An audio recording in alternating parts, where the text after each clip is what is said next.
ಅನ್ನದಾತನ ಅವಮಾನಿಸಿದ್ದ ಜಿಟಿ mall ಬಂದ್, ಆಸ್ತಿ ತೆರಿಗೆ ಬಾಕಿ ಉಳಿಸಿಕೊಂಡ ಹಿನ್ನೆಲೆ ಸೀಲ್.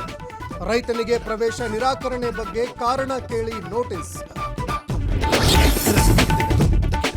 ಹಾವೇರಿಯಲ್ಲಿ ಮಳೆಗೆ ನಾನಾ ಅವಾಂತರ, ಮಾದಾಪುರದಲ್ಲಿ ಮನೆಗೋಡೆ ಕುಸಿದು 3 ಸಾವು, 2 ಕನ್ನಮ್ಮ ಸೇರಿ ಓರ್ವ ಮಹಿಳೆ ಬಲಿ. ಹಾಸನ ಜಿಲ್ಲೆಯಲ್ಲಿ ಮುಂದುವರಿದ ಭಾರಿ ಮಳೆ, ರಸ್ತೆ ಮಾಡಿ ಒಂದೇ ವರ್ಷದಲ್ಲಿ ಹೆದ್ದಾರಿಯ ಅಸಲಿ ಮುಖ ಬಯಲು.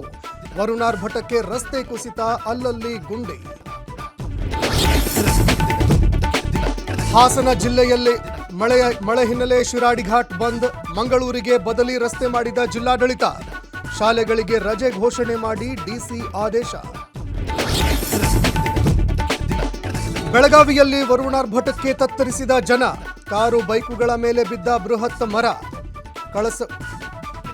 ಕಸಮಳಗಿ ಗ್ರಾಮದಲ್ಲಿ ಕುಸಿದ ಮನೆಗೋಡೆ.